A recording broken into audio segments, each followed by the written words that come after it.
Recently, I decided to volunteer at a diabetes summer camp for a week as a counselor for the 14-year-olds, and I learned a lot from that. Today, I'm going to share some of what I learned with you guys and give my experience and tips on doing low carb at a diabetes camp.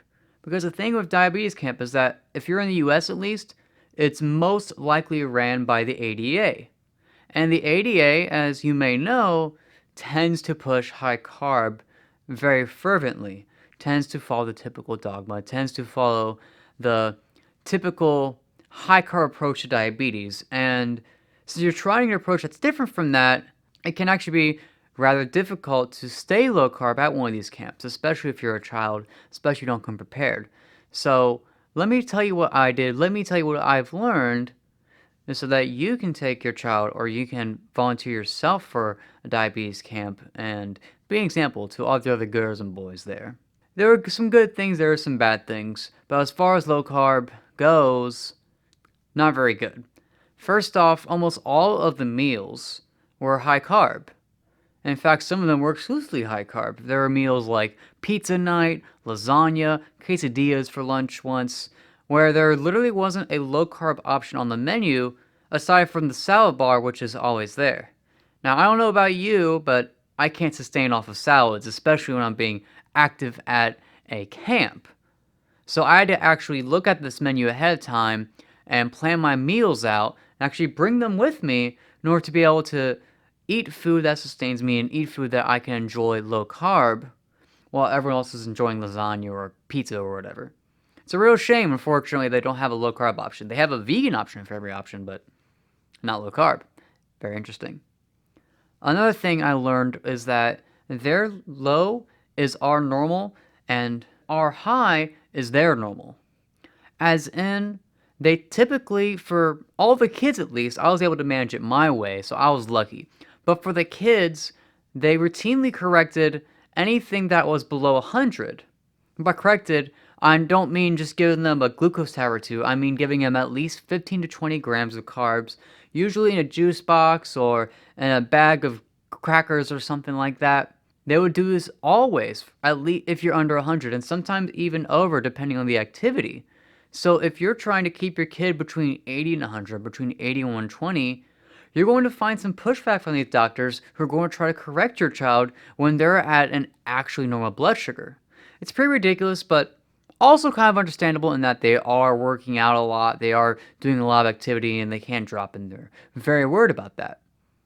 But if you have your diabetes control, if your kid has their diabetes under wraps very well, and they know that they're not going to go down with the blood sugar being at 100, it would be counterproductive for them to get a snack. You actually have to talk to the doctors beforehand, talk to the staff, talk to whoever it takes, and tell them, hey, this is how I do things, and hopefully they'll follow them. And this is actually very concerning for night checks, because they also check the kids' blood sugars every night around 2:30 a.m. And anytime that's below 100 or sometimes even higher as well, they give them sugar, they give them snacks, they give them whatever they need to bring it up higher than that because they're just so low averse. So you might have a hard time keeping normal blood sugars because your doctors are literally going to be pushing carbs on your kids or on yourself when your blood sugar is actually in a good area.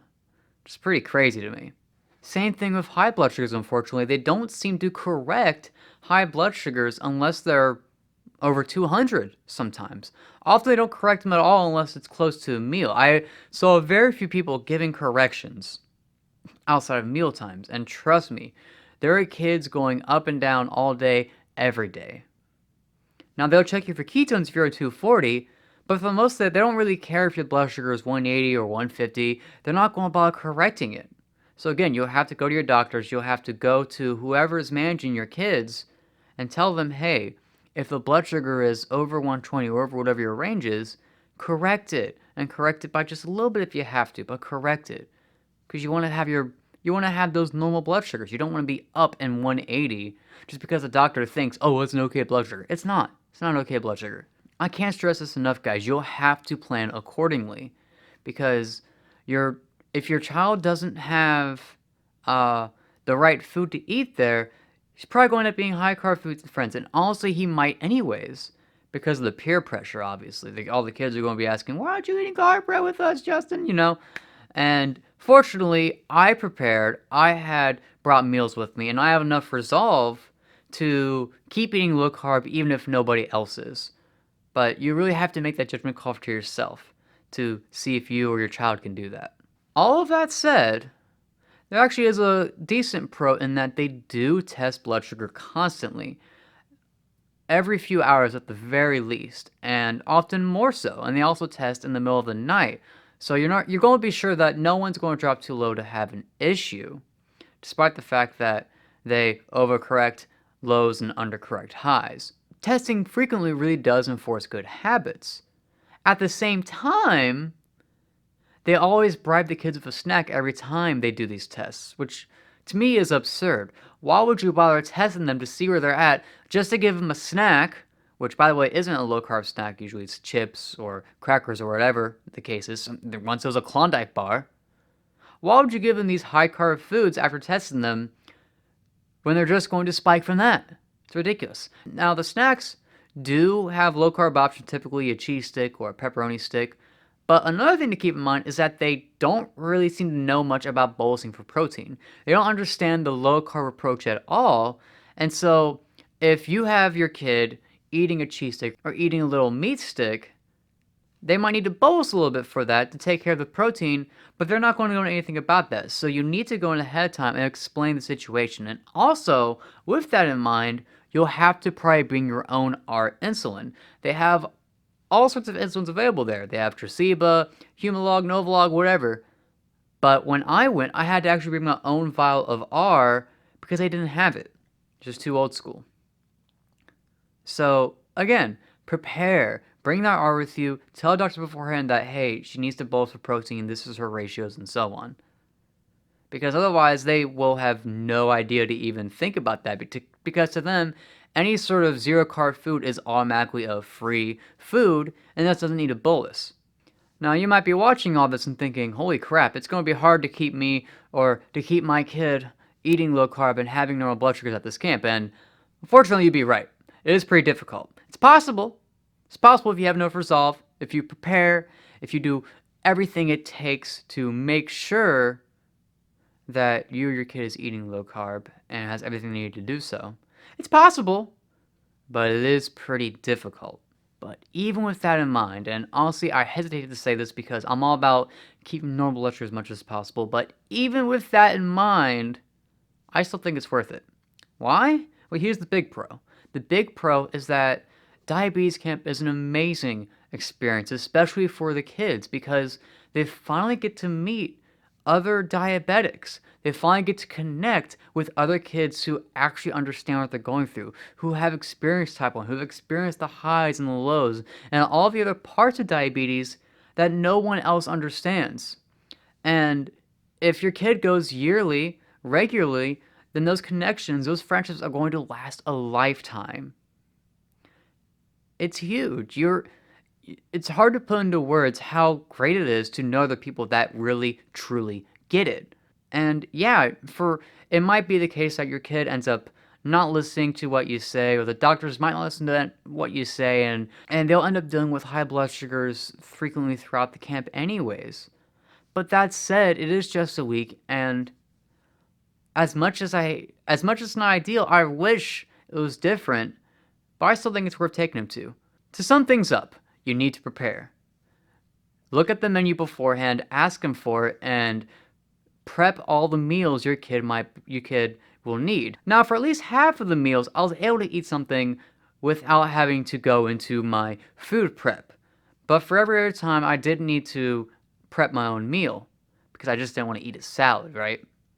So you have to prep your own meals ahead of time. Not only that, but you have to talk to the doctors, you have to talk to the staff, and let them know what's going on. Let them know that your kid is eating low carb, let them know the bolusing for protein, let them know about what their blood sugar range is, and not to always correct them if they're below 100, because again, that's absurd to me. Try to instill due diligence in your kid or in yourself when you're doing this, because it's going to be difficult going against the grain, so to speak, and not eating all the carbs that all of your peers are going to be eating. Now, if this seems daunting to you, and it is daunting, and it seems impossible for you to instill those kind of values in your kid in time, or you just don't think it's going to work, then it's very reasonable to just not go because you want to keep those normal blood sugars. You want to keep that flat line as much as possible.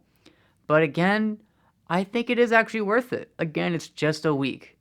And best case scenario, if your kid actually does manage to stay low carb, and I was actually able to stay low carb myself, I didn't waver once, I didn't cheat once, it is possible, then you can act as a beacon of light to anyone that's looking for a better way.